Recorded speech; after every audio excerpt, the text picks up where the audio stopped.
کہ صحابہ کرام کے ایمان کو اللہ تبارک و تعالیٰ نے سچا مقبول ایمان قرار دیا، وہ ہدایت پر تھے، ان کے راستے کی مخالفت کرنے والے، ان کے راستے سے ہٹ کر راستہ چلنے والوں کو جہنم کے راستے میں جہنم میں جانے والا قرآن کہہ رہا ہے۔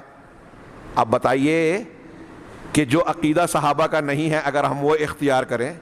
جو مسلک صحابہ کا نہیں ہے اس مسلک سے جڑیں، چشتی، قادری، نقشبندی، سہروردی، فلاں بزرگ، فلاں بابا، وہ ہوا میں اڑتے تھے، وہ پانی پہ چلتے تھے، وہ کرامت کھیلتے تھے، وہ آگ میں بیٹھ کر ہنسی مذاق کرتے تھے، وہ عشاء کے وضو سے فجر کی نماز 40 سال تک پڑھے، 80 سال تک پڑھے، پوری زندگی پڑھے، زندگی میں ایک ہی وضو کر کے دوبارہ کبھی کیا ہی نہیں،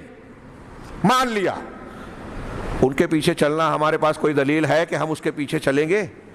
اگر کوئی اس طرح بزرگان دین کی کرامتیں بیان کرتا ہے تو صحیح اور غلط بات کی بات ہے۔ پہلا سوال یہ ہے کہ اگر آپ نے بیان بھی کیا تو کیا ایسی کرامات کے ظہور ہو جانے کے بعد کسی بزرگ، کسی بابا، کسی پیر، کسی شیخ کے بارے میں ہم یہ عقیدہ رکھ سکتے ہیں کہ وہ رسول اللہ صلی اللہ علیہ وسلم اور صحابہ کے طریقے کا مقام اس کو حاصل ہو گیا، اب اللہ کے رسول اور صحابہ کے طریقے کو چھوڑ کر فلاں پیر صاحب کے طریقے پر چلیں، فلاں بابا کے طریقے پر، امام کے طریقے پر، ہوا میں اڑ رہے ہیں، پانی پہ چل رہے ہیں، ان کے طریقے پہ چلیں تو ہم نجات پا جائیں گے؟ ایسی کوئی دلیل آپ کے پاس ہے؟ اللہ نے رسول کے بارے میں کہا جو دے دے لے لو، جس سے منع کر دے رک جاؤ۔ رسول کے بارے میں کہا کہ اللہ کی اطاعت کرو، رسول کی اطاعت کرو۔ یہاں کہا کہ اگر نجات پانا ہے تو وہی طریقہ اختیار کرنا ہوگا جو اللہ کے رسول کا اور آپ کے صحابہ کا تھا، آپ کے شاگردان کا تھا۔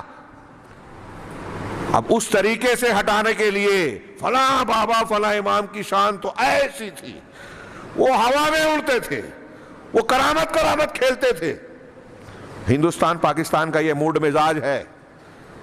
ہاں کسی کی کوئی فضیلت اور کرامت آج بتا بھی دے، میں اگر کہتا ہوں کہ وہ صحیح بھی ہوں، پہلی بار تو یہی کوئسچن مارک ہے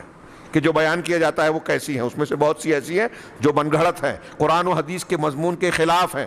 ہاں ابھی ہم اس پر گفتگو نہ کرتے ہوئے بھی یہ کہنا چاہتا ہوں میں کہ تھوڑی دیر کے لیے بزرگان دین کی اس بزرگی کو مان لیں جو لوگ بیان کرتے ہیں،